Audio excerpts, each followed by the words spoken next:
Welcome to Get Even.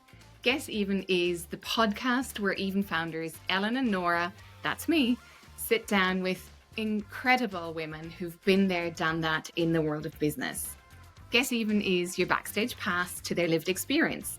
You'll hear raw insights, personal stories, and the realities of success. Whether you're looking for inspiration, practical advice, or a peek behind the curtain of what it really takes to thrive, this podcast is for women ready to go further. It's time to get even.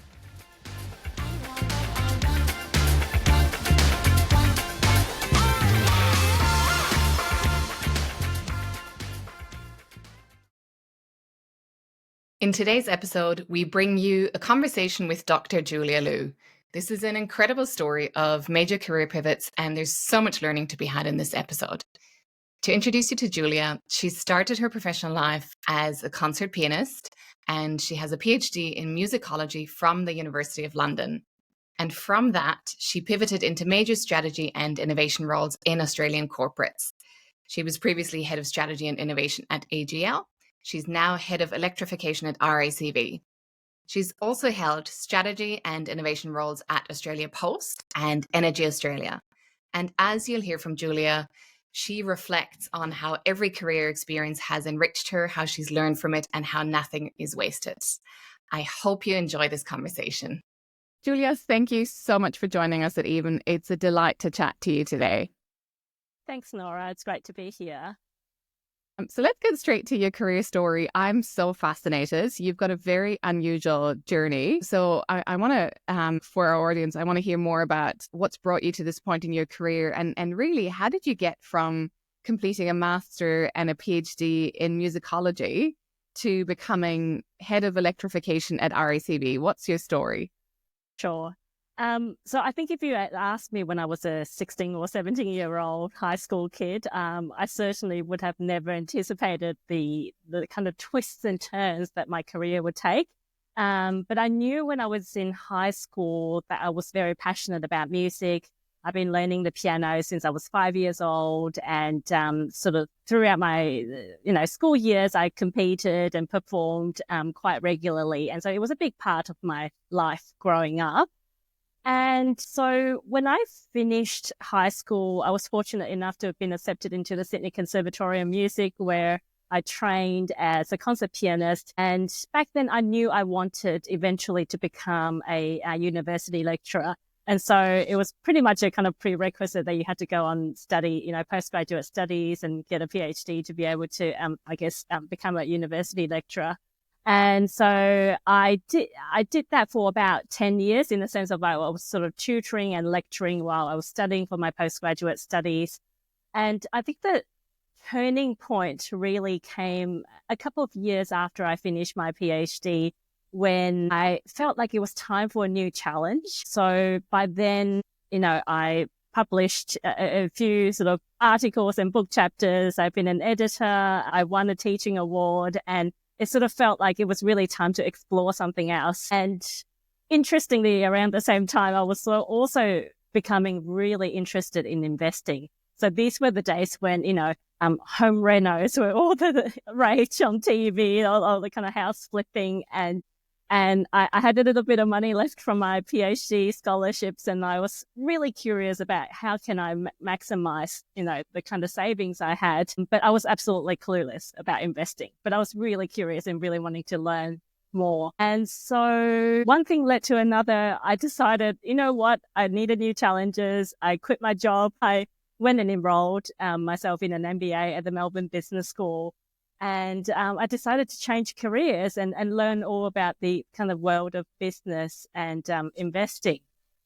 And that really then took me down this path of, moving into corporate, where I was fortunate enough to work in the space of strategy and innovation, which was really the area I wanted to work in. And, I had the kind of the opportunity to do that at Energy Australia and Australia Post. And then at Australia Post, they used to have these hackathons that they ran, on a yearly basis, and anyone can go and pitch an idea. And I went and pitched an idea and actually got accepted into the incubator. And through that experience, I learnt all about the lean startup methods and human-centered design and how do you basically, set up a new business. And it was I was just so taken back by the amazing world of startups. And I thought, you know what, I really wanted to have a go at running my own startup. And so that was pretty much the second kind of fork in my career path, if you like, having to make a decision about quitting my corporate job and venturing out there to do something myself. And so I did just that. And so, I went and started a company that specialized in festivals and events. So bringing together my music background and my business background. And that was, really starting to build and grow when, of course, COVID hit. And so pretty much everything shut down overnight. So while I was twiddling my thumb thinking, okay, what do I do next? I was sort of contemplating going into another venture with a colleague of mine. AGL reached out and said, Julia, would you be interested in, applying for this role as an entrepreneur in residence? And I thought, you know what? Yeah, why not? Let's give it a go. And so that then took me back into corporate, where I had the good fortune of working in a kind of innovation space at the kind of intersection between product strategy and innovation, and really sort of helping Australia decarbonize in that energy space. And so, to this day, I've had the good fortune of, being able to continue that mission. And recently I joined RACV as the Head of Electrification, and really continuing that mission of helping people use more sustainable energy. So, that's been the kind of background and story. Incredible story. And it sounds like you've had 3 or 4 different careers to date. And I really love the different paths that you've taken. Can you share with us more about how you've made those big career decisions, or how you've thought through when you've had those forks in the road as to, do I commit to more study? Do I go down that opportunity that's presented to me? Do I, start a new venture? Those are big decisions. Absolutely. So how do you weigh those up? Yeah. So I think the way I would normally approach those decisions is sort of reflecting on the current state and thinking about, am I still feeling challenged? Am I still feeling rewarded? Am I still excited about what I'm doing? And that is a bit of a reflection of the current state. And then I would typically sort of think about the future state and go, if I make this decision, if I take up this thing, this role, or, go and do some, extra sort of further extended learning, what opportunities would that open for me? What doors would that open for me? And could that potentially be a springboard to something else? And so for me, it's about sort of reflecting on current state, looking at the future state, and then making the kind of best possible decision at that moment in time. Because for me, when I think about these, when you sort of look back and go, oh, wow, that was a big moment in my life or in my career. So it's sort of yes and no, because sometimes you can, I guess, in your own mind, exaggerate the significance of that moment in time. And you might, get into a kind of analysis paralysis. And it's easy, I think, to get into the mindset of, I'm making a decision for the rest of my life, when in fact, you're actually making the best decision you can at that moment in life. And I think that's a kind of really important distinction, because what that mindset does is it shows you that there's actually ways of adapting. Doesn't matter whether it's actually a good decision or a bad decision, or, if there's such a thing. There's always ways of adapting and getting around it, and you can evolve and grow with that decision. So that's the kind of mindset I like to have when I'm making those decisions is, am I making the best decision I can at that moment in time? And whatever happens, I'll adapt and move with it. Beautiful. I think that's quite freeing, actually, because like you said, sometimes we can get stuck in paralysis. We can attach so much weight to the decision, and that can actually keep us stuck, rather than, like you said, giving yourself the permission that you're using the information that you've got on hand at that particular time in your life. And the decision can always be adjusted, and you can move on as well if it's not the right thing in the end. Yeah, absolutely.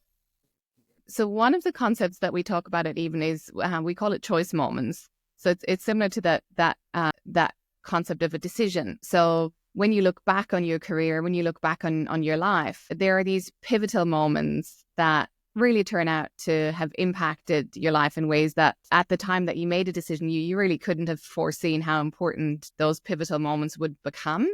Can you reflect on any of those choice moments in your life? What were those choice moments in addition to the ones that you've already talked about, and what have you learned from them? Yeah, sure. So I think there were probably three choice moments in my career. The first one was actually while I was still studying music. So my undergraduate degree was in the specialization of performance. So I was training as a concert pianist. But then I actually made I guess, mini pivot when I decided to pursue postgraduate degrees. So I pivoted to musicology, which is the more, I guess, academic side of music. So really looking at music from the perspective of music history and cultural history. And what I didn't realize back then was that that pivot actually allowed me to accumulate a lot of analytical skills and critical thinking skills. And all that research and publications really helped me or equipped me with the skill sets for later in life. If we ever, talk about transferable skills, I never thought my music skills would be transferable into my business life. Yeah. But actually they were very transferable, and I only discovered that much later. So I think that was definitely a choice moment where I made a decision, and the new skill sets that I acquired became very useful later on in a different discipline. The second choice moment is obviously the career change from music to business. That was definitely a big decision in life.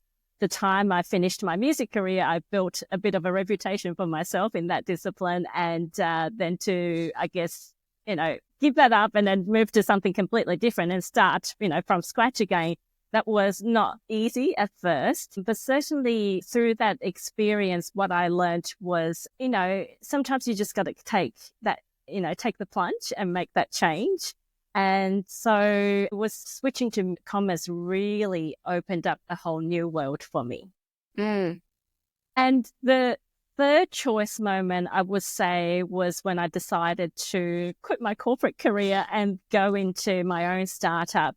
Again, I don't know. I think sometimes I'm a bit crazy for making decisions like that. But in retrospective, it was probably the best learning experience I could have ever asked. Because by starting my own startup, I probably accelerated my business knowledge and understanding of how to run a successful business by tenfold. It became a very condensed period of time when I was able to learn literally about everything. When you're running a startup, you're wearing so many hats. You're the legal person, the marketing person, the product person, the ops person. And that kind of, being thrown in the deep end was such an incredible experience. And I think that subsequently then helped me become a much better business thinker within corporate as well as sort of more generally. So those were definitely the three key choice moments in my career to date. And I would say that the key learnings from those were that there's no such thing as bad experience or wasted learning of, picking up of new skills, because every new skill and every experience that you accumulate will become useful in one way or another. Yeah. Whether, even if it wasn't a negative experience, you can learn from that and become a better leader, become a better person afterwards. So I think that was definitely one of my key learnings. The second key learning is that I feel change is good. In fact, change is probably necessary quite often. And the reason I say that is because I don't know if you know Laurie Santos, who is this Yale professor. She's an expert in happiness. So apparently her courses have been like the most popular in the world. She's got this, The Science of Wellbeing, which is a very, very popular course on Coursera. Anyway, she actually has this amazing podcast called The Happiness Lab. And apparently they did this, research on what helps people be happy and stay happy. And one of the levers available to people is actually change, which I find absolutely fascinating. Yeah, I can't remember which, episode of the podcast it was, but it's absolutely fascinating. And so apparently, sometimes when people get stuck in a rut, that's when they become miserable and when they become depressed and they think, life is not going the way they want. But what they've found through a lot of research is those people who have made a change, a significant change, whether it's in their careers or in their lifestyles or, whatever, that tends to give them a boost of that feeling of happiness and well-being. So it's absolutely fascinating. And I think I do believe that. I think there are times when, as human beings, we just get to a stage where we need to try something and do something a little bit different. Yeah, so I think that would be the key learnings that I had from those choice moments.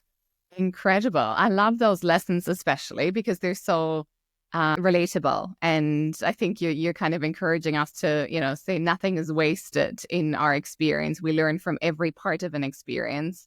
And then I think that research insight is fascinating as well. I think, especially if you're feeling stuck, knowing that actually making a change is one of the things that's going to help you to feel happier and less stuck. I think that's a really good insight. So on the topic of insight, I'd love to hear about career advice that you've received along the way in those very different paths that you've taken. Could you share with us some of the best and some of the worst career advice that you've ever received?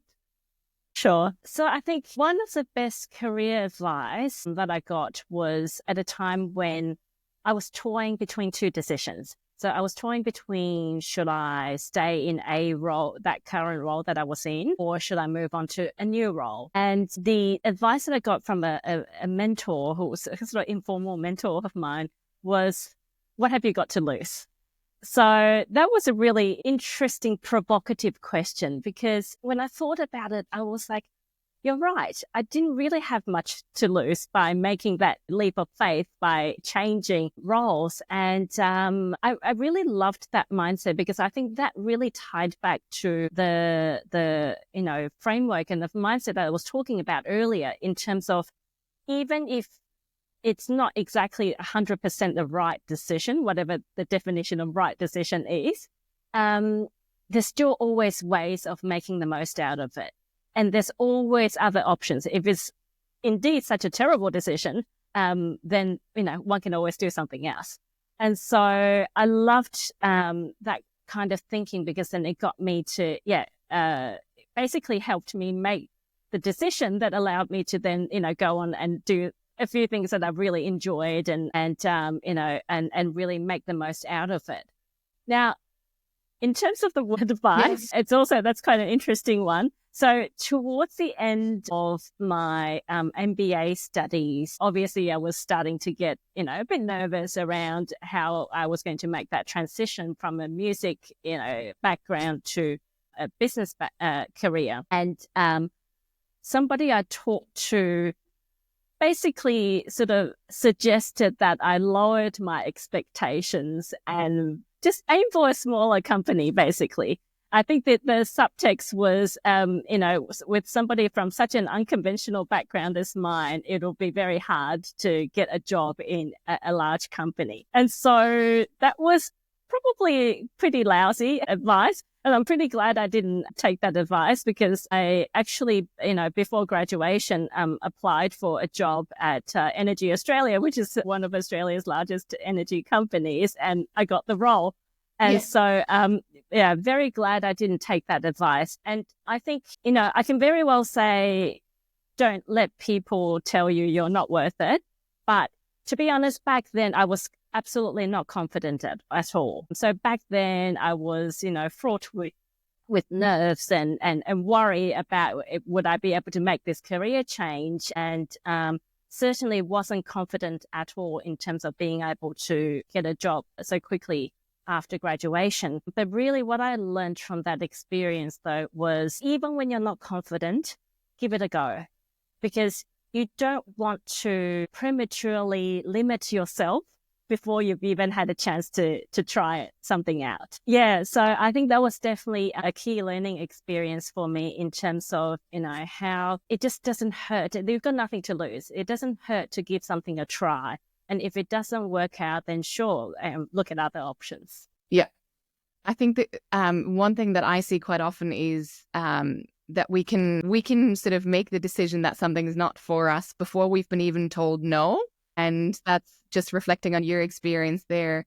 It's amazing though that you actually had the strength of character to ignore the advice, to put yourself out there, even though you weren't feeling that confident. So what do you think really helped you to sort of push through in that moment?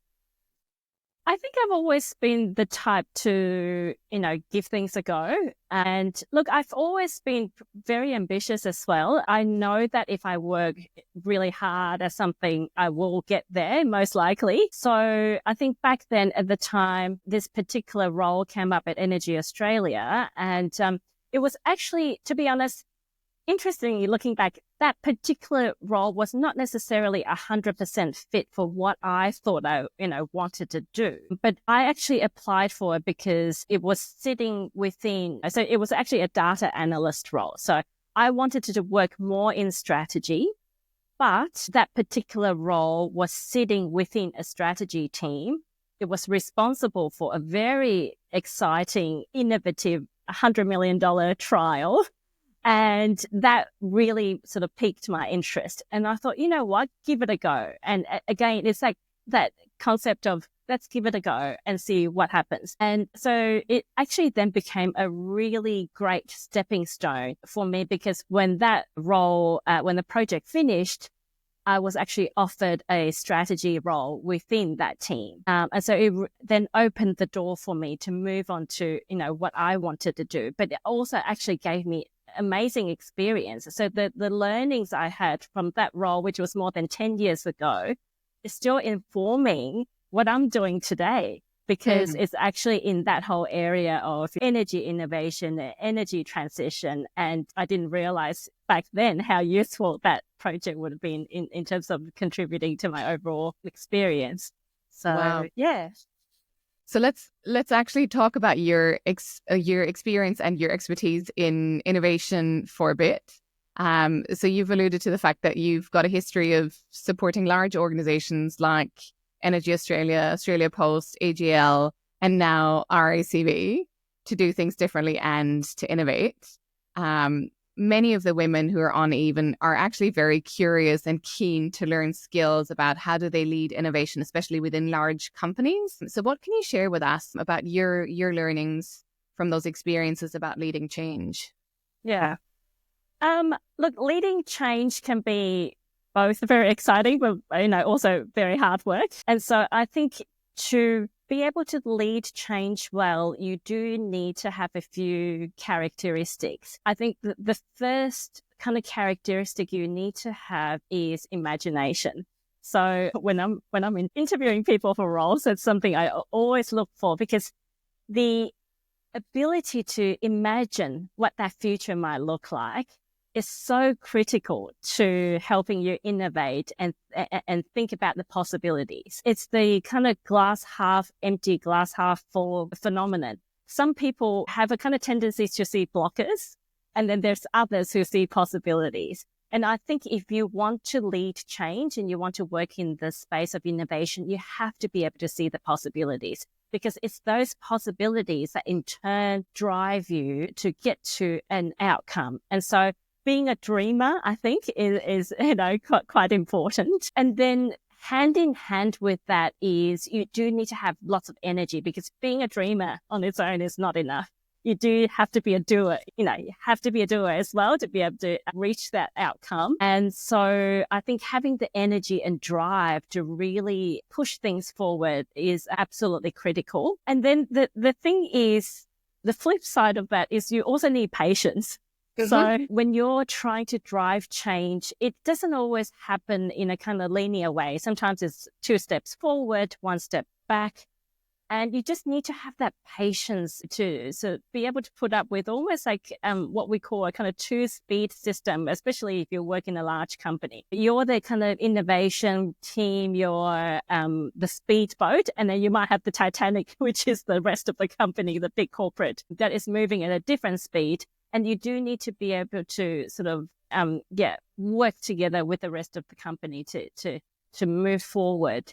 And then, of course, I think the ability to communicate a vision is also absolutely critical, because when you're driving change, you have to be able to help people see what that future state looks like, what that end state might look like, and be able to then, provoke their imagination. And so that ability to communicate and influence and persuade is absolutely critical in that stakeholder management. And then I think lastly is you do have to have resilience. So it is definitely not easy. Innovation is really challenging at times. And sometimes you just have to sort of, if something doesn't work the first time, you do have to just pick yourself up, dust it off and say, well, let's go again. Let's keep trying. So, I think those would be the kind of main characteristics I would say you need for, to become a successful change leader.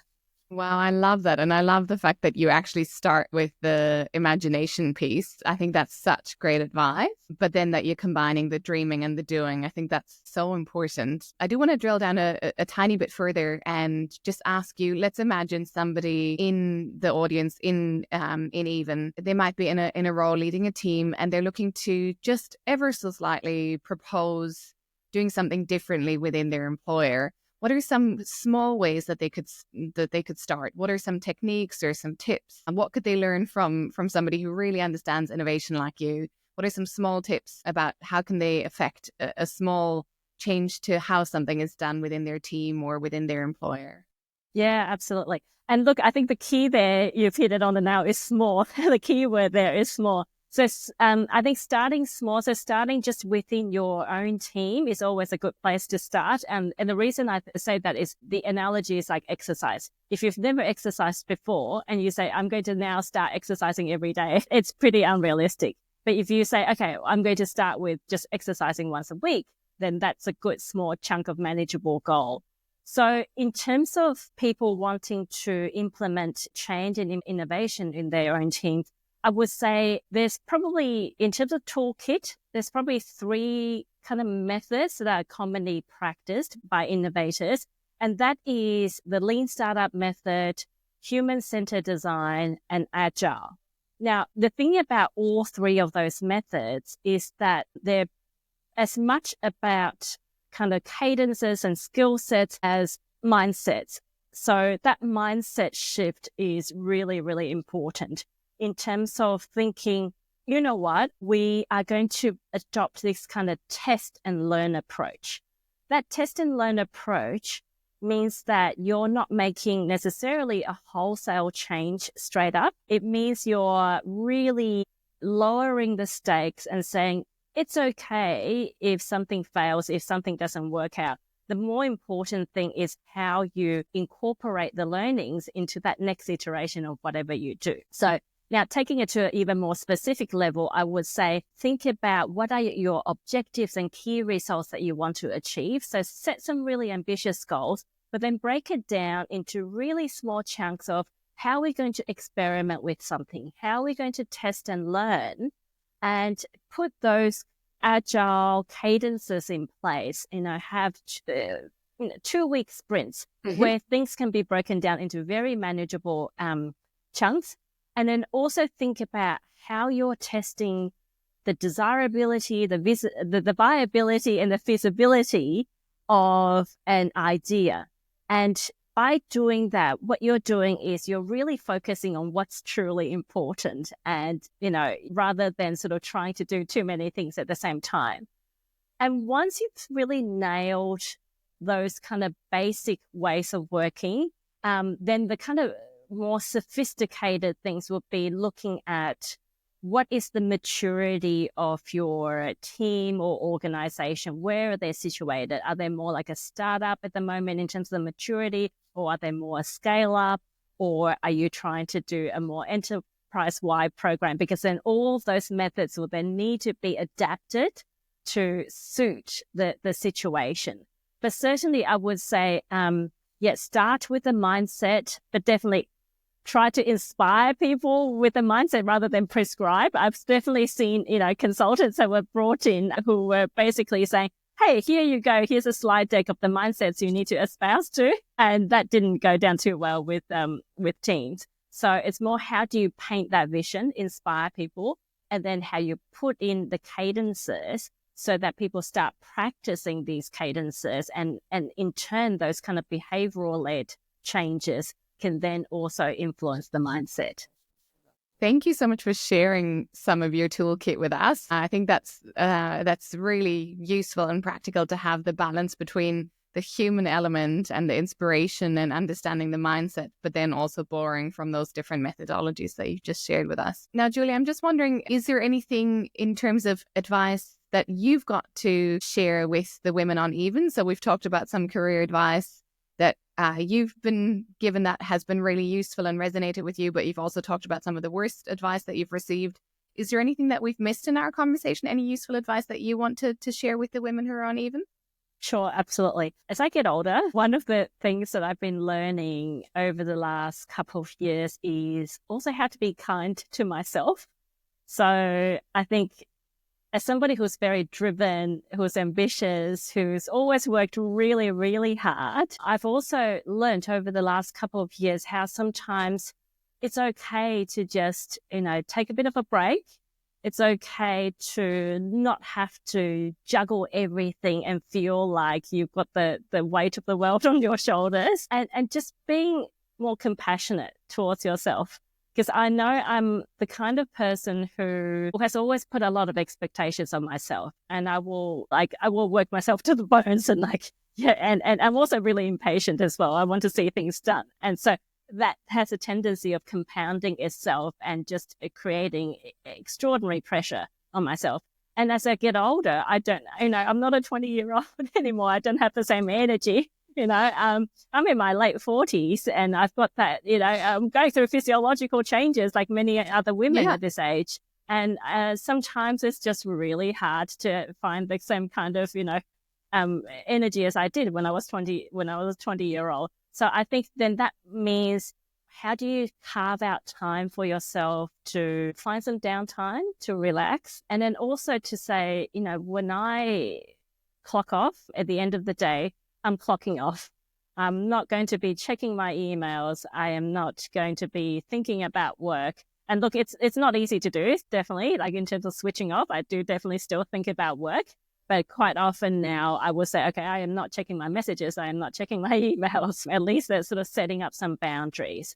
So I think that kind of self-compassion and kindness towards yourself is so critical in terms of helping you, helping one get through what is probably a really hectic, busy time in your life. And it's something I'm still learning how to do myself. Yeah. Thank you for sharing that. I'm definitely learning that one as well. And I find perhaps, it takes the first 30 to 40 years and you're learning how to hustle, you're learning how to succeed, and you're performing. And then you kind of get to the point where you realize you actually have to look after yourself as well. And kindness and compassion are so important in that respect. And then looking after your health, looking after your well-being. I think that's really, really great advice. I've got one last question for you, Julia, which is about the community that we're creating with Even. And, it's a community where women support each other. We surround women with experts. We surround women with education, with content, with community. From your experience of, having navigated career successfully and having navigated these different roles, why is it important to have that supportive community or that supportive network for you? Yeah. Look, I think women are juggling so much. Women carry a lot on their shoulders. They think a lot, plan a lot, basically just, constantly juggling so much that sometimes it can be quite overwhelming. And at the same time, sort of what I mentioned earlier about women going through physiological changes that are very specific to women. It's not easy when you're going through perimenopause, going through menopause. There's a lot of changes that can really, I think, compound, our lifestyles. And so I think it's really critical to have that network where you can seek advice, you can hear and learn from others in terms of what they've gone through, what they have learned, and basically just help you feel like you're not alone as well. Yeah. Now, if I think back to the days when I was, in my 20s and 30s, whenever I had the opportunity to listen to a female leader speak, those were the moments that the kinds of things that really stuck with me until today. Those were the things that really resonated. And I used to just like devour these, learnings and speeches like religiously because they resonated so much. I could identify with what these amazing women went through. And it also, I guess, a lot of these tips and advice became so useful for myself. During those critical moments, they'll come back and go, actually, I remember hearing somebody talk about that, and maybe I can incorporate that into my own life. And so I think that's why a community like Even is so important and so critical, because it provides that kind of support network. It helps women learn from each other. And hopefully it means that we can then get to where we want to get to in a much faster, but also less painful way, if you like. Yeah. So, I would definitely highly recommend that anyone who is thinking about their careers and how you juggle home and work and how you juggle so many different things, to think about joining the Even community. Thank you so much, Julia. I can't thank you enough for being here today, for sharing your wisdom with us. It's been such a privilege and a delight to chat with you. Thanks, Nora. Thanks for having me here.